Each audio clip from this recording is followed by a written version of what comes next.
Hello, just quickly see if I can get away with this video temporarily. I just watched Jane Day's video this week. It just inspired me just to chat about a few things. I'm just going to comment on Jane Day's video, but it's quite a lot of concepts in my head. So just going to quickly speak about them very briefly, which is the concept of cravings and binging and kind of the sugar cycle, and also about gratification. So the first concept is about the way in which we cravings are about prevention rather than cure. So when I get cravings, I have to just kind of give in to them. I can't ignore them, and I can't use willpower to get rid of them. It doesn't happen. What I need to do is just to see if I can find anything just to stop them, in terms of if it's sugar I'm after, make sure I can have some dried fruit works really well, and nuts and those types of things. Or if it's like the levels of things, so you have this, I need to, sometimes it's carbohydrate I'm after, so that's when I have a peanut butter sandwich or something like that. I've found that I cannot just remove them, I cannot just get over them. I need to kind of add some closure in some way. And also the concept that of instant gratification, and I think what food is it's the other way around. So you get okay, so for example, exercise, you get the bad stuff first, then you get the good stuff, in terms of you've got to get the bit where you've got to put the effort in, and you've got to, obviously once you start doing, you enjoy it, but you've got to go through this first bit where you're like, do I really want to, say for example it's raining, do I really want to put my shoes on, do I really want to go out? So you have to get through the rubbish stuff first to get to the good stuff. And food's the other way around, I think. Food is where the good stuff happens first, and then the bad stuff happens after. That's not just all food, but like for example, binging on stuff, so should we say sugar, or things that make you feel depleted afterwards. So trying to think of, I don't know, something like donuts and crisps, where you eat them, and so let's say you eat them to excess, they're really tasty to start, and then you start to feel sluggish, and then you're left with this sluggishness that you can't just instantly remove. You have to just let it run its course. Sometimes then in those circumstances you might try and remove that sluggishness with coffee, and then you end up in a cycle. So I think it's the other way. So there's certain things where the rubbish stuff comes first, and then the good stuff happens after.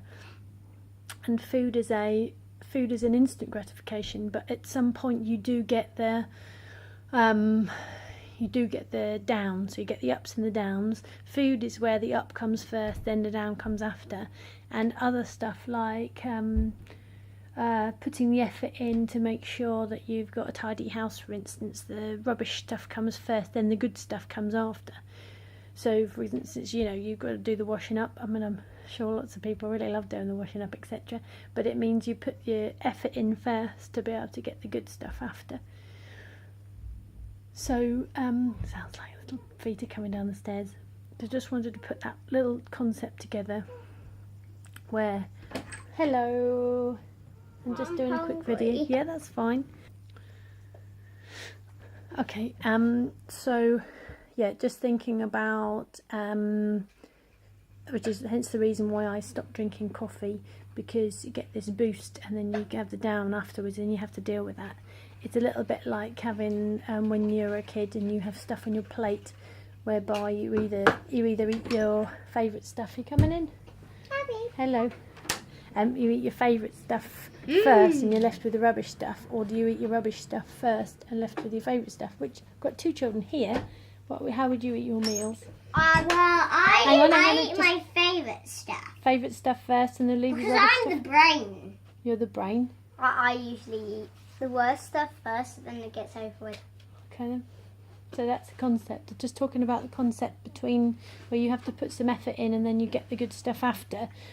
And sometimes food can be, certain foods can be, you get the good stuff first, and then a little bit like when you eat crisps and you have the crisps. Well, and big me actually only eats the good stuff. Yeah, and then the rubbish stuff gets left behind. So just briefly, just very briefly talking So about that I'm the concept brain. I know stuff. and how and prevention rather than cure. So my prevention to prevent my like cravings, and what Jane was talking about was a bit more than cravings, like the kind of binge urge that just doesn't, you can't get rid of it until you've actually kind of offered a bit of closure. That stuff is all about prevention rather than cure, so it's very hard to just remove it as a concept. Here, Benji, you want to put it in the bin? It's rubbish. You have to I have to It was fires. pave the way so it doesn't happen. So I make sure that I don't have too much refined carbohydrates first thing in the morning. Don't bite it. Not for biting. It's not for biting. Out it comes. No biting.